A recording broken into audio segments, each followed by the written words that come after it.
प्रत्यगर्थो ब्रह्मैवाहमस्मि ब्रह्मैवाहमस्मि श्रुतिस्मृतिपुराणानाम् आदिं पुराणादिगं नमामि भगवत्पादं शङ्करं लोकशङ्करं शङ्करं शङ्कराचार्यं केशवं बादरायणं सूत्रभाष्यकृतौ वन्दे भगवन्तौ पुनः पुनः श्रीमच्छङ्करभगवत्पूज्यपाद सद्गुरुभ्यो नमः। वन्दे दच्चिदानन्दं यतिवर्यं महामतिं वेदवेदान्ततारक्यं सद्गुरुं प्रणतोऽस्म्यहं सदाहं सम्प्रदायज्ञं संयमेन्द्रं सदाश्रयं सद्गुरुं दच्चिदानन्दं सदाचारं समाश्रये। श्री श्री दच्चिदानन्देन्द्र सरस्वती महासद्गुरुभ्यो नमः। अचीति भगवो ब्रह्मा सर्वात्मा सर्वज्ञोऽसौ सर्वाध्यास निरासकृत सततं सन्निधत्तां मे हृदये नमः शिवः। सूत्रभाष्य प्रणेतारो वेदान्त वन्दे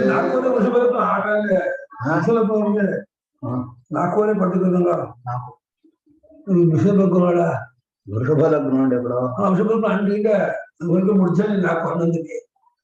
నాకు వరద కదినటనా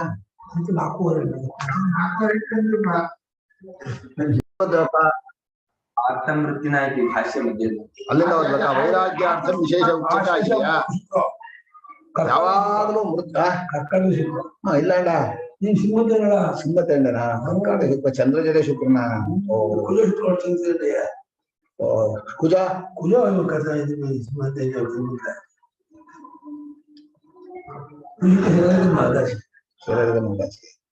ಚಂದ್ರ ಸಂಗೀತ ವರ್ಣಿತ ಚಂದ್ರ ಶುಕ್ರ ಸೇರಿನ ಸಂಗೀತ ವರ್ಣಿತ ಸಂಗೀತ ಆತ್ತಂ ಮೃತ್ಯುನಾ ಕಥಂ ನಾಮ ದೇಹಾಭಿಮಾನತೋ ವಿರಕ್ತ ಸನ್ನಿವರ್ತೇತ ಪ್ರಜಾಪತಿ ಮೂರು ಉಪದೇಶವಾದ ಮೇಲೆ ಯಾಕೆ ಇಂದ್ರನಿಗೆ ಅರ್ಥವಾಗ್ತಾ ಇಲ್ಲ ಅನ್ನೋದು ಗೊತ್ತಾಗ್ಬಿಟ್ಟು ಓ ಇವನು ದೇಹಾಭಿಮಾನದಿಂದ ನೋಡ್ತಾ ಇದ್ದಾನೆ. ಅಷ್ಟು ಅವಸ್ಥೆಗಳ ವಿಷಯವನ್ನು ಹೇಳಿದ್ರು ಕೂಡ ಎಚ್ಚರದ ಅಭಿಮಾನ ದೇಹಾಭಿಮಾನ ಜಾಗೃತ ದೃಷ್ಟಿ ಅಲ್ಲಲ್ಲಿರೋ ದೇಹಾಭಿಮಾನಗಳೇ ನೋಡ್ತಾ ಇದ್ದಾನೆ. ಆದ್ರಿಂದ ಇವನಿಗೆ ಸ್ವಾನುಭವ ನೋಡ್ಕೊಳಕ್ ಬರೋಲ್ಲ, ಇವನಿಗೆ ವಾಕ್ಯಾರ್ಥ ಆಗೋಲ್ಲ, ದೇಹಾಭಿಮಾನವನ್ನು ಬಿಟ್ಟ ಹೊರತು ಆಗೋದಿಲ್ಲ ಅಂತ ಹೇಳಿ ಮಘವನ್ ಮರ್ತ್ಯವ್ವಾ ಇದಂ ಶರೀರಂ, ಯಾವಾಗಲೂ ಮೃತ್ಯು ಹಿಡ್ಕೊಂಡಿದೆ, ಸಾಯ್ತಾ ಇದೆ, ಸತ್ತೇ ಹೋಗಿದೆ ಅಂತ ಹೇಳಿ ಆ ಶರೀರಾಭಿಮಾನವನ್ನು ಬಿಡಿಸೋಕೋಸ್ಕರವಾಗಿಯೂ ವೈರಾಗ್ಯಕ್ಕೋಸ್ಕರ ಆರಂಭ ಮಾಡ್ದ. ನಿಜವಾಗಿ ಪರಮಾರ್ಥ ಸ್ವರೂಪವನ್ನು ಹೇಳಬೇಕು, ಶರೀರ ಸ್ವರೂಪ ಅಲ್ಲ. ಆದ್ರೆ ಶರೀರಾಭಿಮಾನವಿದ್ದವರಿಗೆ ವೇದಾಂತ ವಾಕ್ಯಾರ್ಥ ಆಗೋದಿಲ್ಲ. ಆದ್ರಿಂದ ನೇರಾಗಿ ಸಾಕ್ಷಿ ಅನುಭವ ಏನೋ ಹೀಗಂತೀಯಲ್ಲ ಮಧ್ಯೆ ಮಧ್ಯೆ ಹೇಗೆ ಹೇಳಿದ್ರೆ ಇವನಿಗೆ ದೇಹಾಭಿಮಾನದಿಂದ ವಿರಕ್ತನಾಗ್ತಾನೆ ಅಂತ. ನಮ್ಮ ಅಖಂಡ ಎಲ್ಲಾ ಶಾಸ್ತ್ರದ ಉದ್ದೇಶ ದೇಹಾಭಿಮಾನ ಬಿಡ್ಲಿ ಅಂತ. ಈಗಿನ ಆಧುನಿಕ ವಿಜ್ಞಾನದ ಉದ್ದೇಶ ದೇಹಾಭಿಮಾನ ಜಾಸ್ತಿ ಆಗ್ಲಿ, ಚೆನ್ನಾಗಿ ಡ್ರೆಸ್ ಮಾಡ್ಕೊಳ್ಳಿ, ಚೆನ್ನಾಗಿ ಅನುಕೂಲ ಮಾಡ್ಕೊಳ್ಳಿ, ಒಳ್ಳೊಳ್ಳೆ ಭೋಗ ಸಾಮಗ್ರಿ ಇಟ್ಕೊಳ್ಳಿ, ಎಷ್ಟೆಷ್ಟು ಹೊರಗಿನ ಪ್ರಪಂಚದ ಗಂಟು ಹಾಕೋತೀರೋ ಅಷ್ಟಷ್ಟು ದೇಹಾಭಿಮಾನ ಹೆಚ್ಚಾಗತ್ತೆ. ಎಷ್ಟೆಷ್ಟು ದೇಹಾಭಿಮಾನ ಕಂಡ್ಕೋತೀರೋ ಬಿಡ್ತೀರೋ ಅಷ್ಟಷ್ಟು ನೀವು ಅಂತರ್ಮುಖರಾಗ್ತೀರಿ, ಅಷ್ಟಷ್ಟು ಅನುಭವ ಸರಿಯಾದ ಪರಮಾರ್ಥ ಅನುಭವ ನಿಮ್ಗೆ ಗೊತ್ತಾಗುತ್ತೆ. ಆದ್ರಿಂದ ದೇಹಾಭಿಮಾನತೋ ವಿರಕ್ತ ಸನ್ನಿವರ್ತೇತ. ವೈರಾಗ್ಯ ಅಂದ್ರೆ ದೇಹಾಭಿಮಾನವನ್ನು ಬಿಟ್ಕೊಡೋದೇ ವೈರಾಗ್ಯ. ಅದಕ್ಕೆ ಭಗವಂತ ಮಾನಾಪಮಾನಯೋಸ್ತುಲ್ಯ ಮಾನಾಪಮಾನಯೋಸ್ತುಲ್ಯ ಶೀತೋಷ್ಣ ಸಕುದುಃಖೇಶು ಸಮಸಂಗ ವಿವರ್ಜಿತ. ಏನ್ ಶೀತ ದೇಹಾಭಿಮಾನ ಹೋಗ್ಬೇಕು, ದೇಹಾಭಿಮಾನ ಹೋಗದಿದ್ರೆ ಏನ್ ಸಂಪಾದನೆ ಮಾಡ್ತಾನ, ಏನು ಅವನ ಜೀವನದಲ್ಲೇ. ನಮ್ಮ ಅಷ್ಟೂ ಸಂಸ್ಕೃತಿಯ ಆಚಾರಗಳ ಬಿಂದುವೇ ದೇಹಾಭಿಮಾನ ಬಿಡೋದು. ಯಾವ ಕಾರಣದಿಂದ ದೇಹಾಭಿಮಾನ ಹೆಚ್ಚಾಗತ್ತೋ ಆ ಅಷ್ಟೂ ಭೋಗ ಸಾಮಗ್ರಿಯನ್ನು ಬಿಟ್ಟಾಕ ಪರವಾಗಿಲ್ಲ, ಏನೂ ಆಗೋದಿಲ್ಲ. ಯಾವ್ಯಾವುದನ್ನ ನಾವು ಬಿಟ್ರೆ ದೇಹಾಭಿಮಾನ ಕಡಿಮೆ ಆಗತ್ತೋ ಅದೇ ಪರಿಶುದ್ಧವಾದ ಆಚಾರ. ಒಂದೇ ಸೂತ್ರ ನಮ್ಮ ಸಂಸ್ಕೃತಿಯಲ್ಲಿ. ಎಲ್ಲ ದಾನ ಮಾಡಿ ದೇಹಾಭಿಮಾನ ಕಮ್ಮಿ ಆಗತ್ತೆ, ಉಪವಾಸ ಮಾಡಿ ದೇಹಾಭಿಮಾನ ಕಮ್ಮಿ ಆಗತ್ತೆ, ಒಳ್ಳೆ ಮಡಿಯಾಗಿರ್ರಿ ದೇಹಾಭಿಮಾನ ಕಮ್ಮಿ ಆಗತ್ತೆ, ಚೆನ್ನಾಗಿ ಕೆಲಸ ಮಾಡಿ ದೇಹಕ್ಕೆ ದಂಡನೆ ದೇಹಾಭಿಮಾನ ಕಮ್ಮಿ ಆಗತ್ತೆ. ಹೀಗೆ ದೇಹಾಭಿಮಾನದ ವೈರಾಗ್ಯ ಬಂದರೆ ಅಂತರ್ಮುಖನಾಗಿ ಕೇವಲ ಸಾಕ್ಷಿ ಸ್ವರೂಪದಲ್ಲಿ ನಿಂತುಕೊಂಡ್ರೆ ಅದು ಪ್ರಮಾಣವಾಗಿ ವೇದಾಂತ ವಾಕ್ಯ ಅನುಭವಕ್ಕೆ ಬರುತ್ತೆ. ಇಲ್ಲಿಯವರು ಬರೋದಿಲ್ಲ. ಇಂದ್ರ ಹಾಗಾಗ್ಬಿಡ್ತೀವಿ. ಇಂದ್ರನಿಗೇನ್ ಸ್ವಾಮಿ 100 ಅಶ್ವಮೇಧ ಯಜ್ಞ ಮಾಡಿದಾನೆ, ಒಂದಲ್ಲ ಎರಡಲ್ಲ. ಆ ಸ್ಥಾನದಲ್ಲಿ ಕೂತು 3 ಲೋಕದ ಅಧಿಪತಿ ನಾನು ಅಂತ ದೇಹ ಹೆಚ್ಚು ಹೆಚ್ಚು ಕೂಡ್ ಹಾಕಿದ್ರೆ ಹೆಚ್ಚು ಬಿಡ್ಬೇಕು. ನಾಳೆ ನೆನ್ಪಿಟ್ಕೊಳ್ರೆ, ಎಷ್ಟ್ ಜಾಸ್ತಿ ಕೂಡ್ ಹಾಕೋತೀರೋ ಅಷ್ಟು ಜಾಸ್ತಿ ಕಳ್ಕೊಳ್ಳೋ ಪ್ರಸಂಗ ಬಂದೇ ಬರುತ್ತೆ. ಒಂದಲ್ಲ ಮೃತ್ಯು ಸರ್ವಹರಶ್ಚ ಸಂಬಂಧ. ಭಗವಂತ ಅಪಹಾರ ಮಾಡೋದ್ರಲ್ಲಿ ಕಳ್ಳನ ಹಾಗೆ ಬರೀ ದುಡ್ಡು ತಗೊಳ್ಳೋದು, ಬರೀ ಪ್ರಾರಬ್ಧ ಕರ್ಮದ ಹಾಗೆ ಬರೀ ಇದನ್ನ ತಗೊಳ್ಳೋದಲ್ಲ. ನಾನು ಮೃತ್ಯುವಾಗಿ ಬರ್ತೇನೆ. ಸರ್ವಹರ. ಸರ್ವಹರ ಅಂದ್ರೇನಾ? ಬಂಧುಗಳು ಉಳ್ಕೊಳ್ಳಲ್ಲ, ಆಸ್ತಿ ಪಾಸ್ತಿನೂ ಉಳ್ಕೊಳ್ಳಲ್ಲ, ಈ ಪ್ರಪಂಚ ಉಳ್ಕೊಳ್ಳಲ್ಲ, ಎಲ್ಲ ಅಪಹಾರ ಮಾಡ್ಬಿಡ್ತೀನಿ ಅಂತ. ನಿಜವಾದಂಥ ಒಳ್ಳೆ ಅಪಹಾರ. ಯಾಕೆ ಬೇಕಿದಲ್ಲ? ನಾವಾಗೇ ಬಿಟ್ಬಿಡೋದು. ಅವನ ಅಪಹಾರ ಮಾಡ್ತೀಯಾ? ನಾನೇ ಬಿಟ್ಟು ಬಿಡ್ತೀನಿ ಅಂತ. ಯಾರು ಹಾಗೆ ದೇಹಾಭಿಮಾನ ಬಿಟ್ಟು ತಾನಾಗೆ ಬಿಡೋಕ್ ರೆಡಿ ಇದಾನ? ಉತ್ತಮ ಉದ್ದ. ಕರ್ತನ ಮಾಡೋಕ್ ಬಂದವರಿಗೆ ನಾವಾಗೆ ಕೊಟ್ಬಿಟ್ರೆ ದುಃಖ ಇಲ್ಲ ಅಲ್ವೇನ್ರೆ? ಹಾಗೆ ಪರಮಾತ್ಮ ಕಿತ್ಕೋತೀನಿ ಅಂದ್ರೆ ನಾನಾಗೆ ನೀಗ ಅರ್ಪಣೆ ಮಾಡ್ಬಿಡ್ತೇನೆ. ಭಗವಂತನಿಗೆ ಎಲ್ಲ ಅರ್ಪಣೆ ಮಾಡ್ಬಿಟ್ರೆ ನಾವಾಗೆ ಬಿಟ್ಟ ಹಾಗಾಯ್ತು. ದೇಹವು ನಿನ್ನದ, ಈ ತನು ನಿನ್ನದು, ಈ ಪ್ರಾಣ ನಿನ್ನದು, ಈ ಮನಸ್ಸು ನಿನ್ನದು, ಈ ನನ್ನದೆಲ್ಲ ನಿನ್ನದ. ಬಿಟ್ರಾಯ್ತು, ದೇಹಾಭಿಮಾನ ಹೋಯ್ತು. ಏನು ಮಾಡಿದ್ರೆ ಪ್ರಾಣ ನಿಲ್ಲದಯ್ಯ. ಏನು ಮಾಡ್ಲಿ ನಾನು? ಪ್ರಾಣ ನಿಂದಾದ್ಮೇಲೆ ನಾನ್ ಮಾಡಿದ್ದೆಲ್ಲ ನಿಂದ. ಪ್ರಾಣನೇ ಕೆಲಸ ಮಾಡೋದು ಪ್ರಪಂಚದಲ್ಲಿ. ಹೀಗೆ ದೇಹಾಭಿಮಾನದಿಂದ ವೈರಾಗ್ಯ ಬರಲಿ ಅನ್ನೋಕ್ಕೋಸ್ಕರವಾಗಿ 2 ಪದಗಳನ್ನು ಹಾಕದ. ಆತ್ತಂ ಮೃತ್ಯುನಾ ಅಂತ ಜೋರಾಗಿ ಹೇಳ್ದ. ಮರ್ತ್ಯಂ ವಾ ಇದಂ ಶರೀರಂ. ಈ ಶರೀರ ಸತ್ತೋಗಿದೆ ಕಣೋ, ಯಾಕೋ ಹಿಡ್ಕೋತೀಯಾ? ಸತ್ತೋಗಿರೋ ಹೆಣ ಹಿಡ್ಕೋತಾರನೋ ಯಾರಾದ್ರೂ? ಅಯ್ಯೋ ಮೃತ್ಯು ಹಿಡ್ಕೊಂಡಿದೆ ಕಣೋ ಯಾವಾಗ್ಲೂ, ಯಾಕೋ ಅದ್ರ ಹತ್ರ ಹೋಗ್ತೀಯ ನಾನು ಅಂತ ಹೇಳಿ ಪರಮಾತ್ಮ ಹಿರಣ್ಯಗರ್ಭ ಸಂಪ್ರದಾಯ ಪ್ರಕಾರವಾಗಿ ಉಪದೇಶ ಮಾಡ್ಬೇಕು ಅಂತ ಯಾರು ಹೇಳ್ದ. ಈಗ ಶರೀರಂ ಇತಿ ಅತ್ರ ಶರೀರಂ ಇತಿ ಅತ್ರ ಸಹೇಂದ್ರಿಯ ಮನೋಭಿರುಚ್ಯತೆ. ಸಹೇಂದ್ರಿಯ ಮನೋಭಿರುಚ್ಯತೆ. ಶರೀರ ಅಂತ ಒಂದು ಪದ ಇದೆ, ಅದು ಉಪಲಕ್ಷಣ, ಸ್ಯಾಂಪಲ್ ನೋಡಿದಾಗ. ಈಗ ಅನ್ನ ಬೆಂದಿದೆಯೋ ಇಲ್ವೋ ಅಂದ್ರೆ ಒಂದ್ ಅಗಳು ಹಾಕಿ ಕಿಚ್ಚಿದರೆ ಎಲ್ಲಾ ಅಗಳಿಗೂ ಆಗತ್ತೋ. ಶರೀರ ಅಂದ್ರೆ ಶರೀರಗಳಿಗಿರೋ ಇಂದ್ರಿಯ, ಮನಸ್ಸು, ಬುದ್ಧಿ ಎಲ್ಲ ಸೇರಿ ಶರೀರ ಅಂತ. ಆತ್ಮೇಂದ್ರಿಯ ಮನೋಯುಕ್ತಂ ಮನೀಷಿಣ. ಏನ್ ಒಳ್ಳೆ ಉಪನಿಷತ್ತು. ಅದ್ ಮಧ್ಯೆ ಹೇಳಿರೋದು ಬಹಳ ಆಶ್ಚರ್ಯಪ್ಪ. ರಥರೂಪಕ ಕಲ್ಪನೆ ಅಲ್ಲಿ ಮಧ್ಯೆ ಅದು ಉಪನಿಷತ್ ಹೇಳ್ತಾ ಇದೆ. ನೀನು ಭೋಕ್ತೃಗೋಸ್ಕರ ಜ್ಞಾತೃ, ಭೋಕ್ತೃಗೋಸ್ಕರ ಕರ್ತೃ. ಭೋಕ್ತೃ ಆಗೋದು ತಪ್ಪು ತಿಳುವಳಿಕೆಯಿಂದ. ಯುಕ್ತ ಪದದಲ್ಲಿ ಕ್ಷೇತ್ರಜ್ಞ ಸಂಯೋಗ. ಆತ್ಮೇಂದ್ರಿಯ ಮನಸ್ಸುಗಳ ಜೊತೆ ನೀನ್ ಸೇರ್ಕೊಂಡಿರೋದು ಹ್ಯಾಕ್ ಗೊತ್ತಾ? ಸಂಯೋಗ. ನಿಮಗೂ ನನ್ನ ಜೀವನಿಗೂ ದೇಹೇಂದ್ರಿಯಗಳಿಗೂ ಸಂಯೋಗವಾಗಿರೋದು ಯಾವುದರಿಂದ? ಕರ್ಮದಿಂದ ಅಲ್ಲ, ಜನ್ಮದಿಂದ ಅಲ್ಲ, ಮತ್ಯಾವುದರಿಂದ? ತಪ್ಪಾದ ತಿಳುವಳಿಕೆಯಿಂದ. ತಪ್ಪಾದ ತಿಳುವಳಿಕೆಯಿಂದ ಸಂಯೋಗ ಆಗಿದೆ ಅಂದ್ರೆ ಯಾವಾಗಲೂ ಸಂಯೋಗ ಆಗಿಲ್ಲ ಅಂತ. ಒಂದು ತಪ್ಪು ತಿಳುವಳಿಕೆ, ಒಂದು ಗಮ್ ಇದೆ, ಆ ಗಮ್ಮಿಂದ ಜೀವನನ್ನು ದೇಹೇಂದ್ರಿಯಗಳನ್ನು ಅಂಟಿಸಿದರೆ ಖಂಡಿತ ಸುಳ್ಳು. ಹಾಗಲ್ಲ, ಆಗಿಲ್ಲ. ದೇಹೇಂದ್ರಿಯಗಳ ಜೊತೆ ತಪ್ಪು ತಿಳುವಳಿಕೆಯಿಂದ ಅಭಿಮಾನ ಮಾಡ್ಕೊಂಡಿದ್ದಷ್ಟೇ. ಅದನ್ನೇ ಭಗವಂತ ಬಹಳ ಚೆನ್ನಾಗಿ ಹೇಳಿದ್ದಾರೆ. ಗೀತೆಯಲ್ಲೂ ಹೇಳಿದ್ದಾರೆ, ಉಪನಿಷತ್ತಲ್ಲೂ ಹೇಳಿದ್ದಾರೆ, ಇಲ್ಲೂ ಅದನ್ನೇ ಹೇಳ್ತಾ ಇದ್ದಾರೆ. ಶರೀರ ಶಬ್ದಕ್ಕೆ ದೇಹೇಂದ್ರಿಯ ಮನಸ್ಸುಗಳು ಅಂತ ಅರ್ಥ. ತತ್ ಶರೀರಂ ಅಸ್ಯ ಸಂಪ್ರಸಾದಸ್ಯ ತ್ರಿಸ್ಥಾನತೆಯ ಗಮ್ಯಮಾನಸ್ಯ. ಭಾಷ್ಯಕಾರರ ಭಾಷೆಯಲ್ಲಿ ಏನು ಸೌಂದರ್ಯ ಇದೆ ಅಂದ್ರೆ, ಇಂಥ ಕೆಟ್ಟ ಶರೀರ ಇಷ್ಟು ತಿಳಿಯಾದಂಥ ಜೀವನ ಸ್ವರೂಪ, ನಿತ್ಯ ಪರಿಶುದ್ಧ ನಿರ್ಮಲ ಚೈತನ್ಯ, ನಿತ್ಯ ಶುದ್ಧ ಬುದ್ಧ ಮುಕ್ತ ಸ್ವಭಾವ ಅಂಥ ಇವನಿಗೆ ಇದನ್ನ 3 ಸ್ಥಾನಗಳಲ್ಲೂ ಗಂಟಾಕಿ ನೋಡ್ತಾ ಇದೆಯಾ. ತ್ರಿಸ್ಥಾನತೆಯ ಗಮ್ಯಮಾನಸ್ಯ ಅಂದ್ರು. 3 ಸ್ಥಾನ ಯಾವುದು? ಜಾಗೃತ ಸ್ಥಾನ, ಸ್ವಪ್ನ ಸ್ಥಾನ, ಸುಷುಪ್ತಿ ಸ್ಥಾನ. 3 ಸಂಬಂಧವೇ ಇಲ್ಲ. 3 ಸ್ಥಾನಗಳ ಸಂಬಂಧವಿಲ್ಲದವನಿಗೆ 3 ಸ್ಥಾನಗಳನ್ನು ಕಲ್ಪಿಸಿ ಆ ಒಂದೊಂದು ಸ್ಥಾನದಲ್ಲೂ ಬರುವಂತಹ ದೇಹೇಂದ್ರಿಯಗಳನ್ನ ಗಂಟು ಹಾಕಿ ಮದುವೆ ಮಾಡಿ ಆ ದೇಹೇಂದ್ರಿಯಗಳಿಂದ ನಾನು ಅಂತ ಅಭಿಮಾನ ಪಟ್ಕೊಂಡು ಏನ್ ಹಣೆ ಬರ ನಿಂದು, ಇಷ್ಟು ಬಿಡೋಕ್ಕಾಗ್ಲಿಲ್ಲ ಅಂದ್ರೆ ಇನ್ನೇನ್ ಬಿಡ್ತೀಯ ನೀನು? ಕೆಟ್ಟ ಬುದ್ಧಿ ಅಂತ ಹೇಳಿ ತ್ರಿಸ್ಥಾನದ ಇಲ್ಲಿ ತ್ರಿಸ್ಥಾನದಲ್ಲೂ ಸಂಪ್ರಸಾದ ಅನ್ನೋ ಪದವನ್ನು ಸೇರಿಸ್ಕೋಬೇಕು ನೀವು. 3 ಅವಸ್ಥೆಗಳಲ್ಲೂ ಈ ಜೀವನ ಸಮ್ಯಕ್ ಪ್ರಸನ್ನ, ತಿಳಿ ಏನ್ ಮಾಡಿದ್ರು ಕೊಳೆನೇ ಆಗಲ್ಲ. ಅಂದ್ರೆ ಕೊಳೆ ಆಗಲ್ಲ ಅಂದ್ರೆ ಜೀವನಿಗೆ ದೋಷವೇ ಬರುವಂತಹದ್ದಲ್ಲ. ಅದನ್ನು ಮತ್ ಹೇಳ್ತಾನೆ ಭಾಷ್ಯಕಾರರು. ತ್ರಿಸ್ಥಾನತೆಯ ಗಮ್ಯಮಾನಸ್ಯ ಸಂಪ್ರಸಾದಸ್ಯ ಅಮೃತಸ್ಯ ಅಂದ್ರು. ಏನ್ ಭಾಷ್ಯಕಾರರ ಭಾಷೆಯಲ್ಲಿ ಏನು ಸೌಂದರ್ಯ ಇದೆ ಅಂದ್ರೆ, 3 ಅವಸ್ಥೆಗಳಲ್ಲೂ ಅತ್ಯಂತ ಪರಿಶುದ್ಧನೆ, ಯಾವಾಗಲೂ ದೇಹೇಂದ್ರಿಯಗಳ ಸಂಬಂಧ ಇಲ್ಲ, ಆದ್ರೂ 3 ಅವಸ್ಥೆಗಳನ್ನು ಗಂಟು ಹಾಕಿದ್ರು. ಆಮೇಲೆ ಬಹಳ ಅಮೃತ, ಎಲ್ಲೂ ಮರೆನೇ ಆಗಲ್ಲ. ಎಲ್ಲೂ ಸಾಯೋದೇ ಇಲ್ಲ. ಅವನಿಗೆ ಸಾವನ್ನು ಬೇರೆ ತಂದು ಹಾಕಿದ್ರು. ಸಾಯದೇ ಇರೋ ಜೀವನಿಗೆ ಸಾವನ್ನು ಕೊಟ್ಟವ್ರು ಯಾರ? ಈ ತಪ್ಪು ತಿಳುವಳಿಕೆಯಿಂದ ಕೊಡ್ದವರು. ಜರಾ ಮರಣ ನಿರ್ಮುಕ್ತ ಸರ್ವೇ ಧರ್ಮ ಸ್ವಭಾವತಃ. ಪ್ರಯತ್ನವಿಲ್ಲದೆ ಜರಾಮರಣಗಳಿಂದ ಬಿಡುಗಡೆಯಾಗಿದ್ದೀರಿ. ಯಾಕೆ ಹೀಗೆ ಜರಾಮರಣಗಳು ಬಂತು ಅಂದ್ರೆ ಜರಾಮರಣ ಮಿಚ್ಚಂತಹ ಚ್ಯವಂತೆ. ಅದು ದೇಹದ ಅಭಿಮಾನಗಳು ಸತ್ಬಿಡ್ತೀನಿ ಬಡ್ಕೋತಿಯಲ್ಲ, ಅದಕ್ಕೆ ಸಾಯೋದು. ಅಂಥ ಅಮೃತನಾದ ಜೀವನಿಗೆ ಮರಣಾದಿ ದೇಹೇಂದ್ರಿಯ ಮನೋಧರ್ಮ ವರ್ಜಿತಸ್ಯ ಇತ್ಯೇತತ್. ಮರಣಾದಿ ದೇಹೇಂದ್ರಿಯ ಮನೋಧರ್ಮ ವರ್ಜಿತಸ್ಯ ಇತ್ಯೇತತ್. ದೇಹ ಧರ್ಮಗಳಲ್ಲಿ ಕೊನೆಯದೇ ಮರಣ. ಆ ಸಾವಿನ ಇದೇ ಭಯ ಮನುಷ್ಯನಿಗೆ. ಸಾವಿನ ಭಯಕ್ಕೆ ಮನೆ ಕಟ್ತಾನೆ, ಸಾವಿನ ಭಯದಿಂದಲೇ ಊಟ ಮಾಡ್ತಾನೆ. ಸತ್ತೋಗ್ಬಿಡ್ತೀನಿ ನಾನು ಅಂತ ಹೇಳಿ ಎಲ್ಲಾ ಕ್ಷಣದಲ್ಲೂ ಹಾಗೆ ಹೀಗೆ ಡಾಕ್ಟ್ರೇ ನನ್ನ ಹೇಗಾದ್ರೂ ಉಳಿಸ್ರಿ. ಆ ಡಾಕ್ಟ್ರ್ ಉಳಿಯೋರಲ್ಲ, ಅವರು ನಮ್ಮ ಹಾಗೆ ದೇಹದ ಉಳ್ಳವ್ರೆ.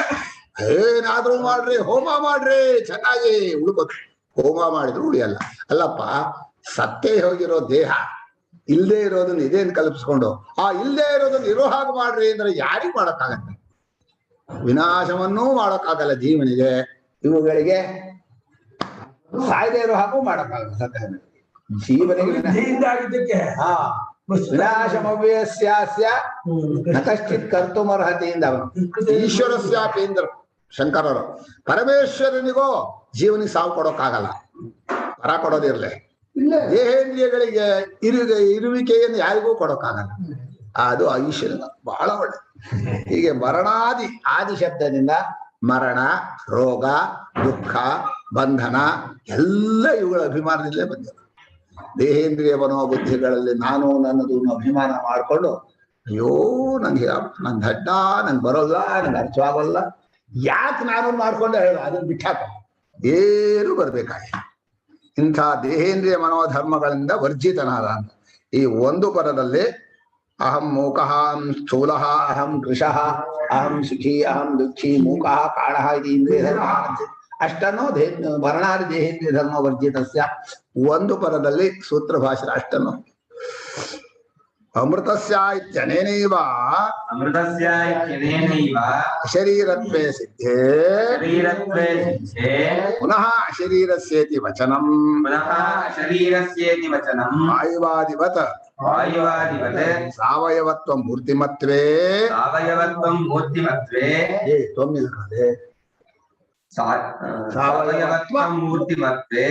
ಹೇಳ್ಬಿಟ್ರೆ ಅದು ಮೂರ್ತಿ ಆಗಲ್ಲ, ಊರ್ತಿ ಆಗ್ಬಿಡುತ್ತೆ. ಸಾವಯವತ್ವ ಮೂರ್ತಿಮತ್ವೇ ಮಾಭೂತಾಂ ಇತ್ಯಾತ್ಮನಃ. ಅಮೃತ ಅಂತ ಹೇಳಿದ ಕೂಡ್ಲೆ ಅವನಲ್ಲಿ ದೇಹ ಯಾವಾಗ್ಲೂ ಇಲ್ಲ ಅಂತ ಅರ್ಥ. ಯಾವಾಗ ದೇಹ ಇದೆಯೋ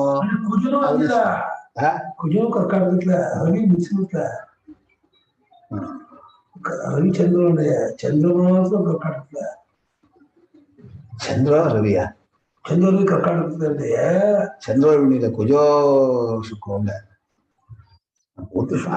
ಚಂದ್ರ ಕರ್ಕಾಟಕದಲ್ಲಿ ಶುಕ್ರ ಚಂದ್ರ ಕರ್ಕಾಟಕದಲ್ಲಿ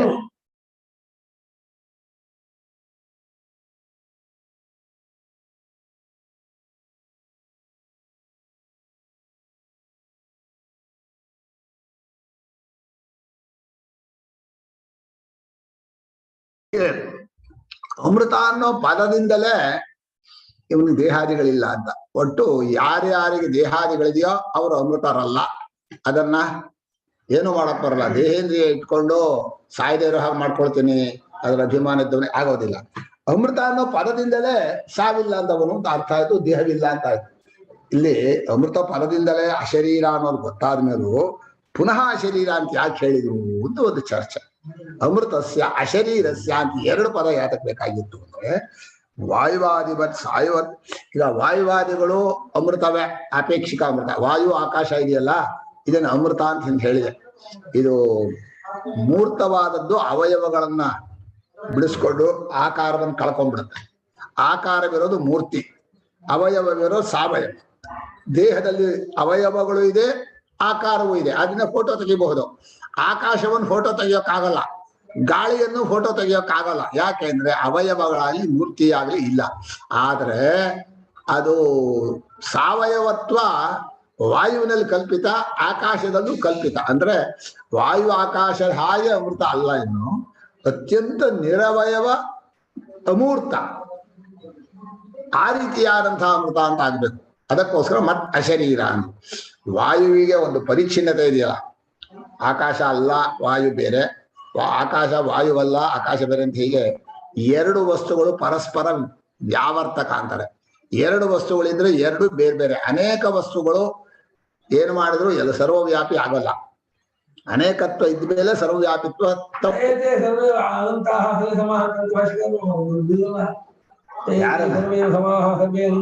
ಬಾಧಿತ ಮಾಡ್ಬೇಕು. ಅಲ್ಲ, ಪ್ರಾಣವನ್ನ ಆ ಸಾಪೇಕ್ಷ ದೃಷ್ಟಿ ನಾನು ಹೇಳೋದ್ ಕೇಳ್ರಿ, ನೀವು ಯಾವುದನ್ನು ವ್ಯಾಪಕ ಅಂತ ಹೇಳ್ತೀರೋ ಅನೇಕಗಳನ್ನ, ಅವುಗಳಲ್ಲಿ ಸಾಪೇಕ್ಷಿಕವೋ ಅಥವಾ ಬಾಧಿತವೋ ಮಾಡ್ಕೋಬೇಕು, ಆಗಲ್ಲ. ಸರಿ, ಅದು ಒಪ್ಪಿದ್ದಾರೆ. ಅನೇಕ ಸಾಪೇಕ್ಷ ಅಂತ ಮಾಡ್ಕೊಳ್ಳಿ. ಅದೇನು ಸಾಪೇಕ್ಷ ಮಾಡಿದ ಪೂರ್ಣವಾದ ದೊಡ್ಡವರಿಗೂ ಉಂಟು, ಚಿಕ್ಕ ಅವರಿಗೆ ಅಷ್ಟೇ. ಅಂದ್ರೆ ಅದೆಲ್ಲ ಆಗಲ್ಲ, ಹೊರದಲ್ಲ. ಕಾಲದಿಗಾತ್ಮ ಮನಾಂಸಿ ಸರ್ವವ್ಯಾಪಕ ಅಂತ ಅರ್ಥ ಇಲ್ಲ ಅದಕ್ಕೆ. ಇವರೇ ಒಪ್ಪಿದ್ದಾರಪ್ಪ, ಒಪ್ಕೊಂಡಿದ್ದಾರೆ ಅಂದ್ರೆ ಅಲ್ಲಪ್ಪ, ಅನುಭವ ವಿರುದ್ಧವನ್ನು ಒಪ್ಕೊಂಡಿದ್ದಾರೆ. ಅನುಭವ ವಿರುದ್ಧ ಯುಕ್ತಿ ವಿರುದ್ಧವನ್ನು ಒಪ್ಕೊಳ್ಳೋದ್ರಿಂದ ಆಗಲ್ಲ ಸ್ವಾಮಿ.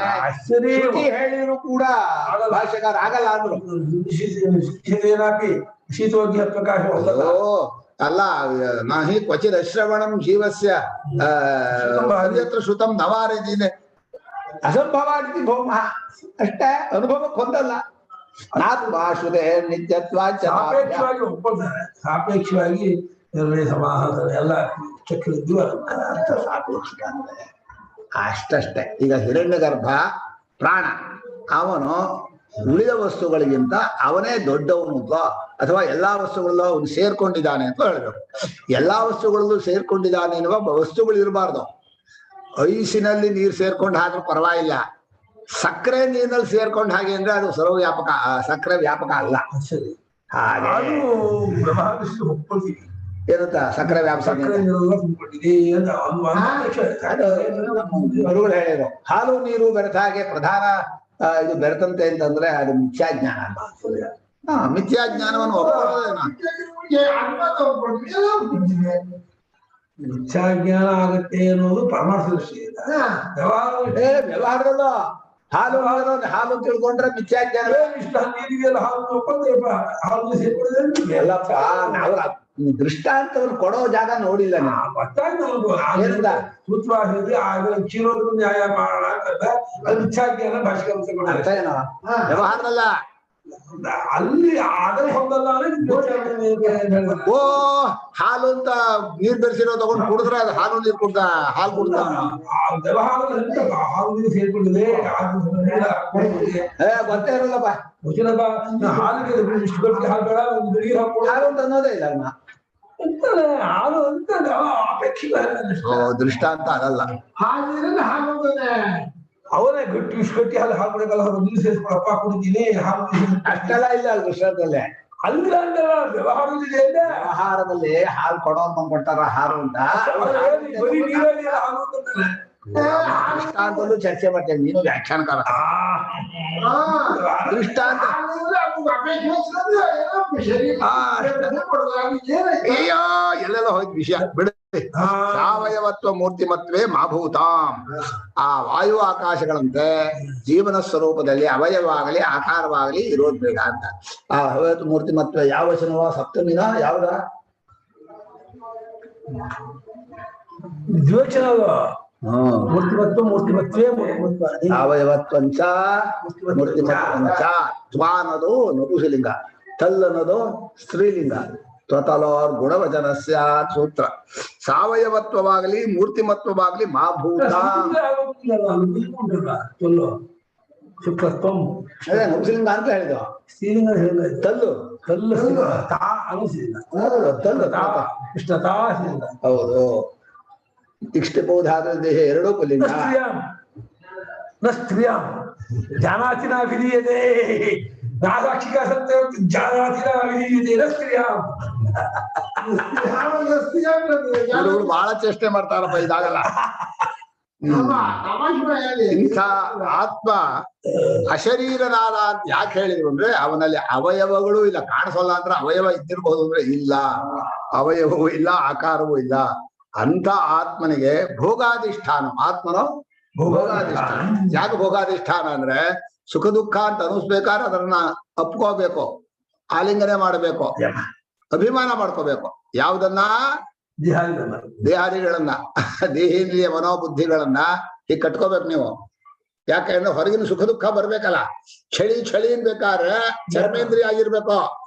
ಅಯ್ಯೋ ಬಹಳ ಬೇಜಾರಾಗ್ತಾ ಇದೆ ಅಂತಂದ್ರೆ ಏನ್ ಹೇಳ್ಬೇಕು? ನೀವು ಮನಸ್ಸಾಗಿರ್ಬೇಕು. ಸಿಟ್ಟು ಬರತ್ ಕಟ್ರಿ ನಿನಗೆ ಅಂದ್ರೆ ಬುದ್ಧಿ ಆಗ್ಬೇಕು. ಅಂದ್ರೆ ದೇಹೇಂದ್ರಿಯಗಳಲ್ಲಿ ಅಭಿಮಾನ ಪಟ್ಕೊಳ್ಳದೆ ಅದನ್ನ ಆಲಿಂಗನ ಮಾಡ್ಕೊಳ್ಳದೆ ಭೋಗ ಅನ್ನೋದು ಬರೋದಿಲ್ಲ. ಆದ್ರಿಂದ ಜೀವನಿಗೆ ಭೋಗಕ್ಕೆ ಆಧಾರ ಈ ದೇಹೇಂದ್ರಿಯ ಮನೋಬುದ್ಧಿಗಳ ಅಭಿಮಾನ. ಆದ್ರೆ ಭೋಗಾಧಿಷ್ಠಾನ. ಆತ್ಮನೋವಾ ಸತಃ ಇಚ್ಛಿದು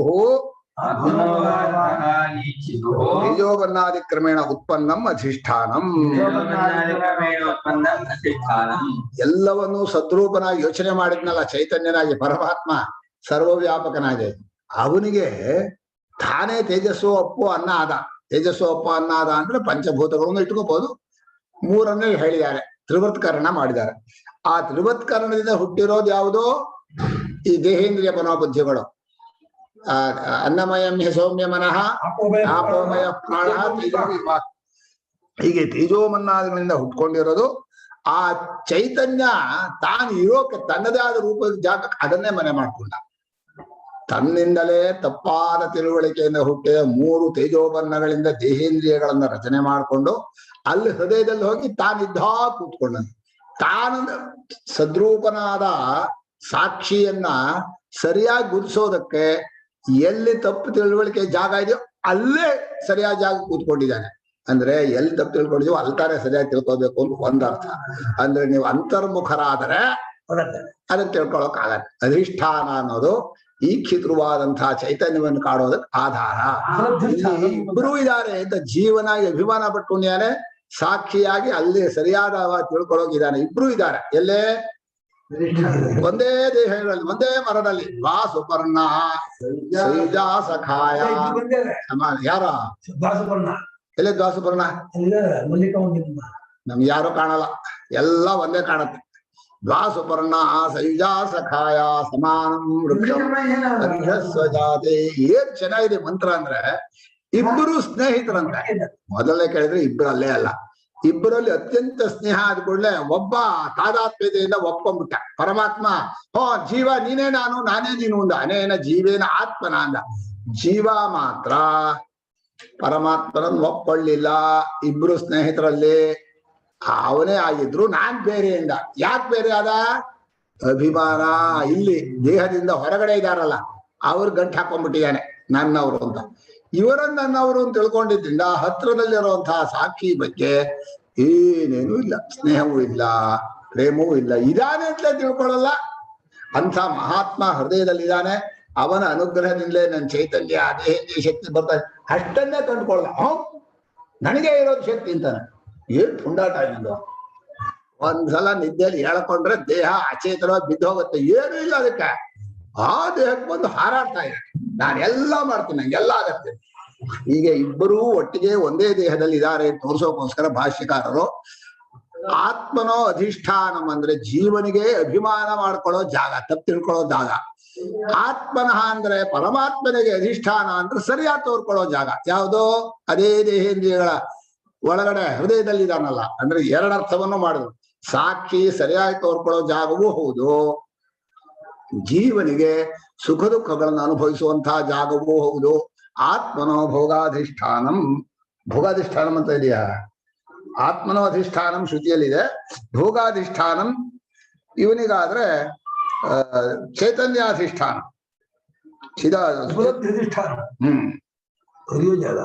ಅದನ್ನೇ ಬರೆದ್ರು. ಜೀವರೂಪೇಣ ಪ್ರವಿಶ್ಯ ಅಧಿತಿಷ್ಠತಿ ಅಸ್ಮಿನ್ನಿತಿ ವಾ ಅಧಿಷ್ಠಾನಂ. ಇದರಲ್ಲಿ ಬಂದು ಕೂತ್ಕೋತಾನೆ ಪರಮಾತ್ಮ ಸಿಂಹಾಸನ ಕೂತಾಗ. ಅದಕ್ಕೆ ದೇಹಕ್ಕೆ ಹೆಸರೇನ್ ಗೊತ್ತಾ? ಬ್ರಹ್ಮಪುರ ಅಂತ ಹೆಸರು. ಏನ್ ಹೆಸರು? ಪ್ರತಿಯೊಂದು ದೇಹವು ಬ್ರಹ್ಮನ ಪಟ್ಟಣ.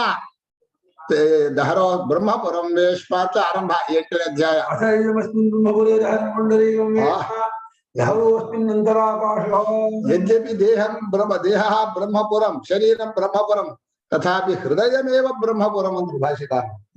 ರಾಜನಿಗೆ ಇಡೀ ಪಟ್ಟಣ ಇದ್ರು ಅವನದೇ ಒಂದು ಅರಮನೆ ಇರೋಲ್ವಾ.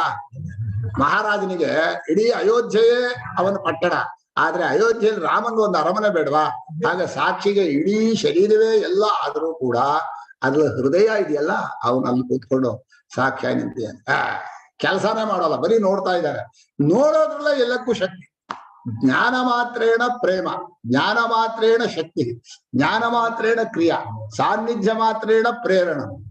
ಏನು ಪರಮಾತ್ಮನ ಮಹಿಮೆ ಅಂದ್ರೆ ಇದ್ರೆ ಸಾಕು. ಅರಿವಿನಿಂದಲೇ ಎಲ್ಲವನ್ನೂ ಕೂಡ ಹತೋಟಿ ಮಾಡ್ತಾನೆ. ಅರಿವಿನಿಂದಲೇ ತಾದಾತ್ಮ್ಯತೆಯ ಪ್ರೇಮವನ್ನು ತೋರಿಸ್ತಾನೆ. ಅರಿವಿನಿಂದಲೇ ಎಲ್ಲ ಉಪಕಾರವನ್ನು ಮಾಡ್ತಾನೆ.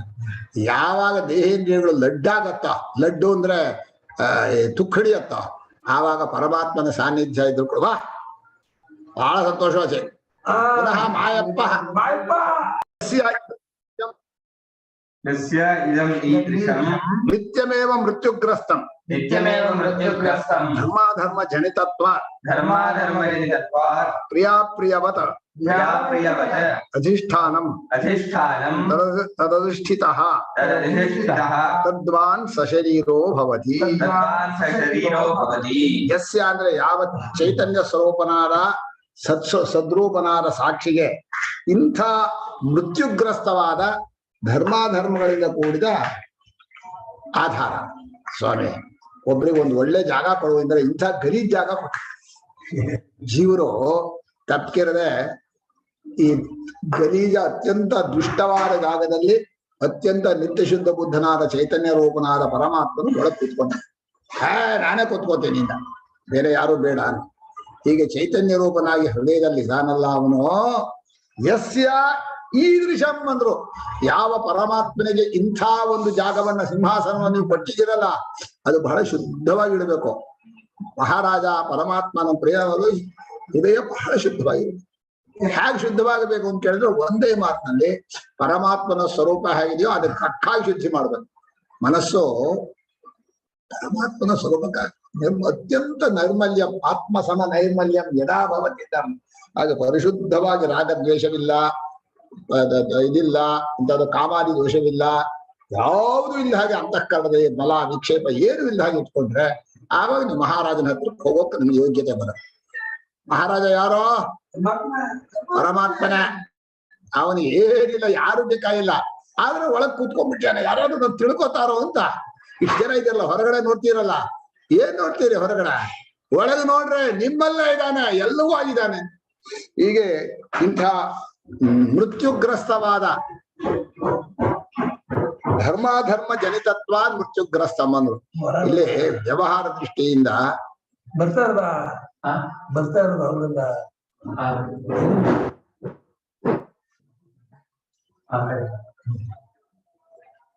ಮುಂದೆ ಬರ ಬಿಟ್ಬೇಡ.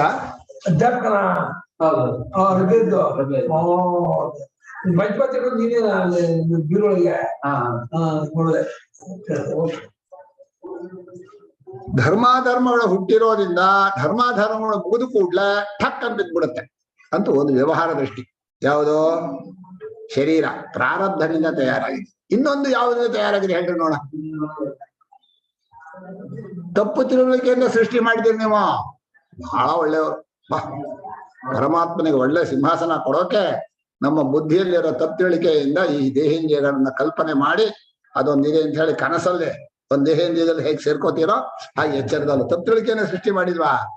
ಸೃಷ್ಟಿ ಮಾಡಿದ್ರೆ ತಪ್ಪು ತಿಳುವಳಿಕೆ.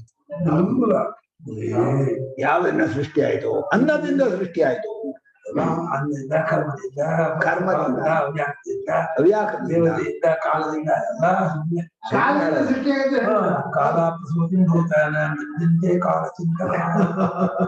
ಪ್ರಿಯಾಪ್ರಿಯವತ್ ಅಲ್ಲಿ ಮತೋಪರ್ಥೆ ವತ್ ಕಣ ಶರೀರವನ್ನು ಅಂಶಲಿಂಗಾದ್ಯ ಪ್ರಿಯಾಪ್ರಿಯೇ ಅಸ್ಯ ಅಸ್ತಿ ಇತಿ ಪ್ರಿಯಾಪ್ರಿಯವತ್ ತೇನ ತುಲ್ಯಂ ಕ್ರಿಯಾಚೇದ್ವತಿ ಅಲ್ಲ. ಏನ ಮಧುಪಿದು ಮಧುಪರ್ಥದಲ್ಲಿರೋ ವತ್ ಅದು ಬಧಾಯಾಶ ಮತೋರ್ವೋ ಅಯವಾದಿಭ್ಯ ಅನ್ನಿಸುತ್ತದೆ. ಪ್ರಿಯಾಪ್ರಿಯಗಳಿಂದ ಕೂಡ್ಕೊಂಡಿದೆ. ಏನೋ ಒಂದು ಕಂಡ್ರೆ ಏನೋ ಪ್ರಿಯ, ಇನ್ನೇನೋ ಕಂಡ್ರೆ ಏನೋ ಪ್ರಿಯ, ಕಾರಣವೇ ಗೊತ್ತಿಲ್ಲ. ಯಾಕೋ ಕೆಲವು ಜನ ಇಷ್ಟ ಆಗ್ತಾರೆ, ಯಾಕೋ ಕೆಲವು ಜನ ಅನಿಷ್ಟವಾಗ್ತಾರೆ, ಬೇಡವಾಗ್ತಾರೆ. ಯಾಕೆ ಅಂದ್ರೆ ಯಾಕೆ ಇಲ್ಲಪ್ಪ, ಇಷ್ಟ, ನನ್ ಇಷ್ಟ. ಈ ಇಷ್ಟ ಅನ್ನೋ ಪದಕ್ಕೆ ಯಾಕೆ ಅನ್ನೋ ಉತ್ತರವೇ ಸಿಗದೇ ಇರೋದ್ರಿಂದ ಅದೆಷ್ಟು ಮೋಹ. ಅಕಪ್ಪ ಅಂದ್ರೆ ಇಷ್ಟ, ಅಕಪ್ಪ ಅಂದ್ರೆ ಇಷ್ಟ, ಆದ್ರೆ ಇಷ್ಟ. ಯಾಕಪ್ಪ ಆದ್ರೆ ಇಷ್ಟ, ಆದ್ರಿಂದ ಇಷ್ಟ. ಹೀಗೆ ಮನುಷ್ಯನಿಗೆ ಯಾವುದೋ ವಸ್ತುವಿನಲ್ಲಿ ಇಂದ್ರಿಯಸ್ಯಾರ್ಥ ರಾಗದ್ವೇಷವು ವ್ಯವಸ್ಥಿತವನ್ನ ಪರಮಾತ್ಮ. ಏನೋ ನೋಡಿದ್ರೆ ಚೆನ್ನಾಗಿದೆ ಅನ್ಸತ್ತೆ, ಏನೋ ನೋಡಿದ್ರೆ ಚೆನ್ನಾಗಿರೋದು. ಯಾಕೆ ಯಾಕೆ ಇಲ್ಲ ಅಲ್ಲಿ ಇಷ್ಟ, ಇಷ್ಟ ಯಾಕೆ ಇಲ್ಲ ಉತ್ತರ ಪ್ರಶ್ನೆನೂ ಮಾಡಲ್ಲ. ನಂಗೆ ಹಾಗಲಕಾಯಿ ಗೊಜ್ಜು ಇಷ್ಟ, ನಮ್ಗೆ ಬೆಲ್ಲ ಇಷ್ಟ, ನಮ್ಗೆ ಸಕ್ಕರೆ ಇಷ್ಟ. ನಮ್ ಗುರುಗಳಿಗೆ ಬೆಲ್ಲ ಬಹಳ ಇಷ್ಟ, ಬಹಳ. ಒಂದ್ಸಲ ಅವ್ರು ಹುರುಟ್ಟಿಗೆ ಬೆಲ್ಲ ಸೇರಿಸ್ಕೊಡ್ಬೇಕಾಗಿತ್ತು. ನಮ್ ತಂದೆಯವ್ರು ಏನ್ ಮಾಡಿದ್ರು, ಬರೀ ಬೆಲ್ಲನೇ ಕೊಟ್ಬಿಟ್ರು ಹುರಿಟ್ಟು. ಇವತ್ತು ಪರವಾಗಿಲ್ಲ, ಹೇಗಿದೆ ಇವತ್ತು ಬೆಲ್ಲಕ್ಕೆ ತುಪ್ಪ ಸೇರಿಸ್ಬಿಟ್ರೆ ಆ ಸಿಹಿ 100 ಪಟ್ಟು ಆಗ್ಬಿಡುತ್ತೆ. ಚೆನ್ನಾಗಿ 2 ಸೌಟ್ ತುಪ್ಪ ಸೇರಿಸ್ಬಿಟ್ಟು ಬೆಲ್ಲನ ಕಲಸ್ಕೊಟ್ರು. ಏನಂತ ಕೊಟ್ರು? ಹುರಿ ಹಿಟ್ಟು ಅಂತ ಕೊಟ್ರು. ಇವತ್ತು ಹೇಗಿದೆ ಹುರಿ ಹಿಟ್ಟು ಅಂತ ಕೇಳಿದ್ರು.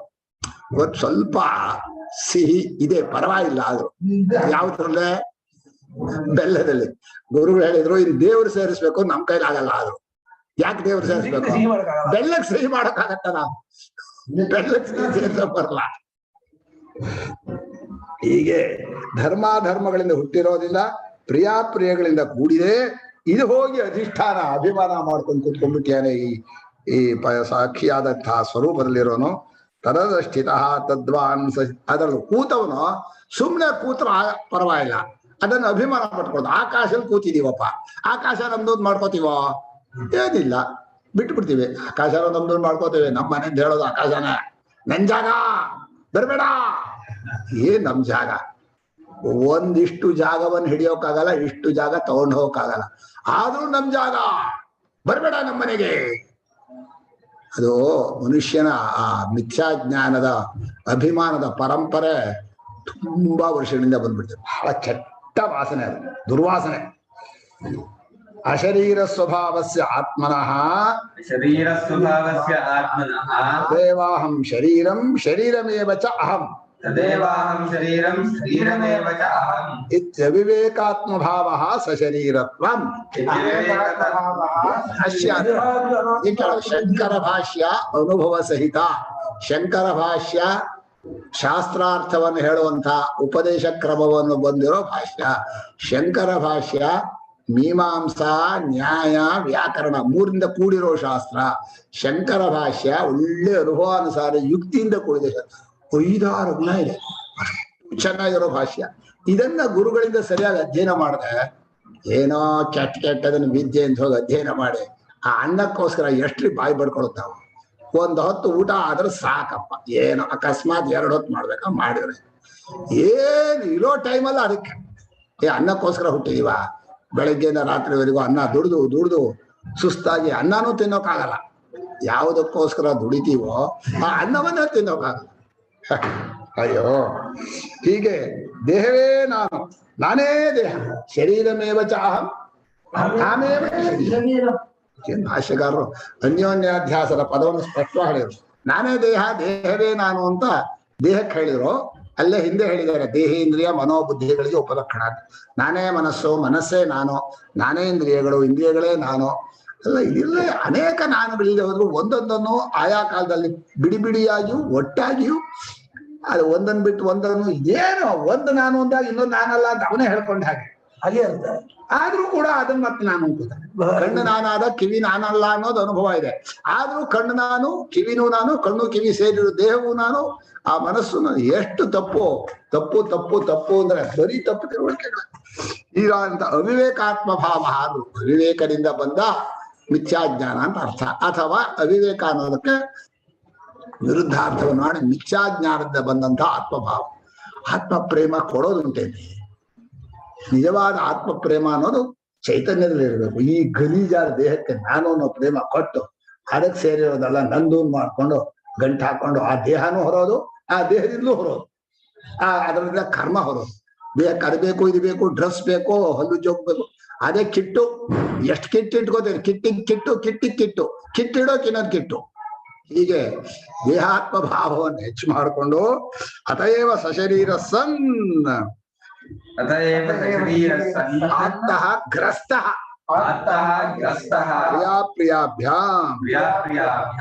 ಇದರಿಂದಲೇ ಈ ಮಿಥ್ಯಾಜ್ಞಾನದಿಂದಲೇ ಸಶರೀರನಾದ, ಬೇರೆ ಇಲ್ಲ. ನಹಿ ಆತ್ಮನಃ ಮಿಥ್ಯಾಜ್ಞಾನಂ ಮುಕ್ತ್ವಾ ಅನ್ಯತಃ ಸಶರೀರತ್ವಂ ಕಲ್ಪಯಿತು ಶಕ್ಯ.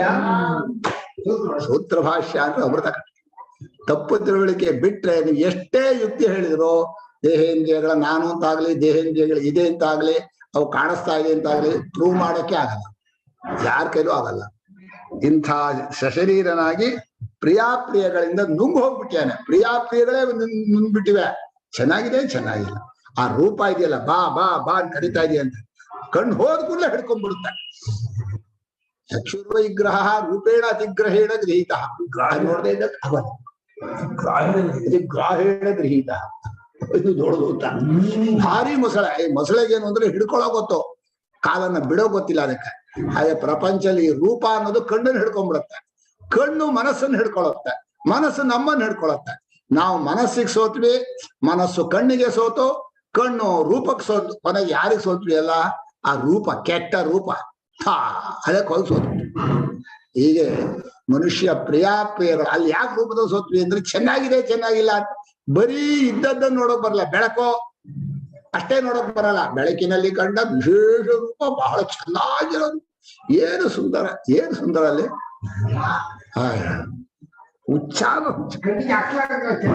ಪ್ರಿಯಾಪ್ರಿಯಗಳು ನುಗ್ಗಿ ಹೋಗ್ವಿ. ಇದು ಪ್ರಸಿದ್ಧ ಮೇಧದೊಂದು. ಇದು ನಿಮ್ಗೇನು ಹೇಳಬೇಕಾಗಿಲ್ಲ. ಲೋಕದ ಪ್ರತಿಯೊಬ್ಬರ ಅನುಭವದಲ್ಲೂ ದಿನ ದಿನ ಹೀಗೆ ಅನುಭವ ಆಗ್ತಾ ಇರೋದು. ಪ್ರಸಿದ್ಧ ಮೇಧದ ತಸ್ಯ ಚ ನವೈ ಸಶರೀರಸ್ಯ ಸತಃ ಪ್ರಿಯಾಪ್ರಿಯಯೋಃ ಬಾಹ್ಯ ವಿಷಯ ಸಂಯೋಗ ವಿಯೋಗ ನಿಮಿತ್ತಯೋಃ ಬಾಹ್ಯ ವಿಷಯ ಸಂಯೋಗ ವಿಯೋಗೌ ಮಮ ಇತಿ ಮನ್ಯಮಾನಸ್ಯ ಅಪಹತಿ ವಿನಾಶಃ ಉಚ್ಛೇದಃ ಸಂತತಿ ಉಪಯೋರ್ವಾ ನಾಸ್ತಿ. ಏನಾಗಿದೆಯಾ? ಅಸ್ತಿ ಇತಿ ಅಲ್ವಾ?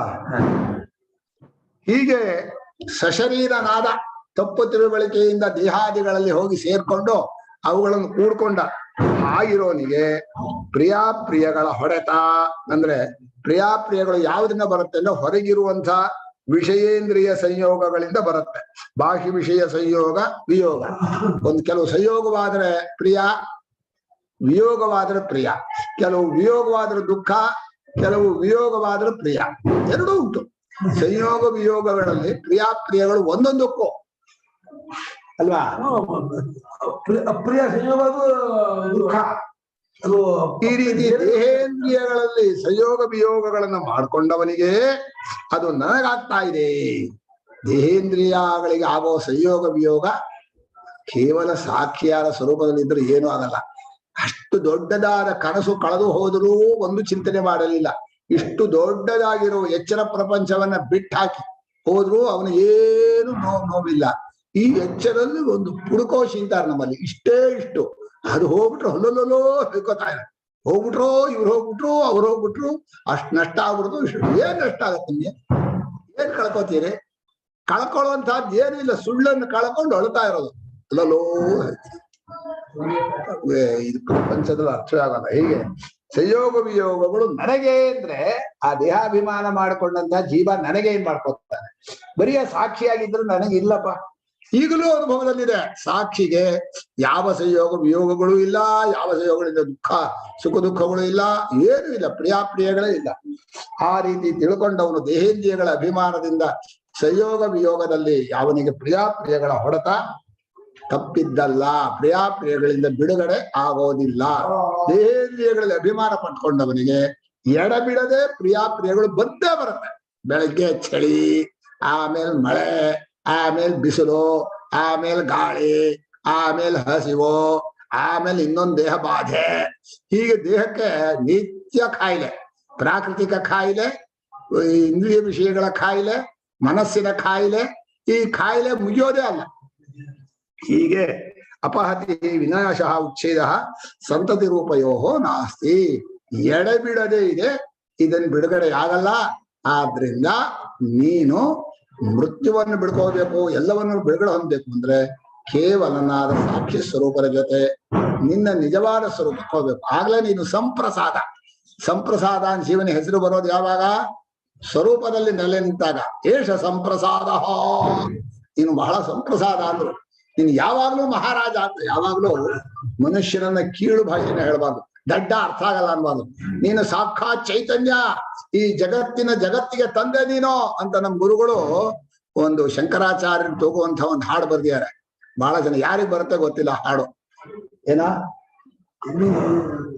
ಈ ಜಗಕ್ಕೆಲ್ಲ ತಂದೆ ಆರಂಭ ಒಂದು ಹಾಡು ಇದು ಶಂಕರ. ಹೌದು, ಒಳ್ಳೆ ಹಾಡು. ಅವ್ರು ಚಿಕ್ಕ ವಯಸ್ಸಾದಾಗಲೇ ಆ ಆರ್ಯಾಂಬೆ ಶಂಕರರನ್ನ ತೂಗಿದಳು ಅಂತ ಒಂದು ಹಾಡು ಬರ್ದಿದ್ದಾರೆ. ಏನ್ ಅದ್ಭುತವಾದ ಲಾಲಿ ಮುದ್ದಿನ ಕಂದ ಲಾಲಿ ಅಂತ ಆರಂಭ. ಬಹಳ ಒಳ್ಳೆ ಹಾಡು. ಬ್ರಹ್ಮಾಂಡದ ಆನಂದ ದುಃಖಂದ, ಬ್ರಹ್ಮಾಂಡದ ಆನಂದ ದುಃಖದ ಅಳುವುದೇಕೆ ಚಿನ್ನ, ಕೊರಗುವುದೇತಕ್ಕೆ. ಅಯ್ಯೋ, ಚೀರೋದ್ಯಾಕೋ, ಕೊರಗೋದ್ಯಾಕೋ, ನೀನೇ ಆನಂದದ ಧಾಮ. ಹೋಗು ನೀನು ಆನಂದ ಧಾಮವನ. ಆನಂದದ ಸ್ವರೂಪಕ್ಕೆ ನೀನ್ ಹೋಗಿ ಸೇರ್ಕ. ಯಾಕೆ ಅಳ್ತೀಯ, ಯಾಕೆ ಒದ್ದಾಡ್ತೀಯ, ಯಾಕೆ ಕಷ್ಟ ಪಡ್ತೀಯ? ಈ ಜಗತ್ತಿನ ಜೀವ ನೀನು. ಜಗತ್ತಲ್ಲಿ ನನ್ ಜೀವ ಹೋಗುತ್ತೆ ಇದೆಯಲ್ಲೋ, ಜಗತ್ತಿಗೆ ಜೀವ ಕೊಟ್ಟವನೇ ನೀನು ಅಂದ್ರೆ ಎಷ್ಟು ಅರ್ಥ ಇದೆ ನೋಡಿ. ಜಗತ್ತಿಗೆ ಜೀವ ಅಂದ್ರೆ ನೀನೇ ಸ್ವರೂಪ, ಜಗತ್ತಿಗೆ ಜೀವ ಅಂದ್ರೆ ನೀನೇ ಜಗತ್ತನ್ನು ಕಲ್ಪನೆ ಮಾಡಿದವ. ನಿನ್ನಲ್ಲೇ ತೇಲಾಡ್ತಾ ಇರೋ ಜಗತ್ತ. ಬೈಕೋತೀಯ, ಹೊಡ್ಕೋತೀವಿ, ಏನಾಗಿದೆ ನಿಮ್ಗೆ ಅಂತೇಳಿ ಈ ರೀತಿ ಶಂಕರರು ಮೊದಲು ವೈರಾಗ್ಯವನ್ನು ಹೇಳಿ ಜೀವನ ಸ್ವರೂಪ ಅನ್ನೋದು ಹೃದಯದಲ್ಲಿರುವ ಚೈತನ್ಯವೇ ಅಂತ ಉಪದೇಶ ಮಾಡ್ತಾ ಇದ್ದಾರೆ. ನಾಳೆ ದೇಹಾಭಿಮಾನಾತ್ ಶರೀರ ಸ್ವರೂಪ ವಿಜ್ಞಾನೇನಾತ್ ಜ್ಞಾನ ಅನ್ನೋದು ಮುಖ್ಯ. ಅಥೋ ಬಲಂ ಇಂದ್ರಿಯಾಣಿ ಚ ಸರ್ವಾಣಿ. ಕರೆಕ್ಟ್ ಇದೆ.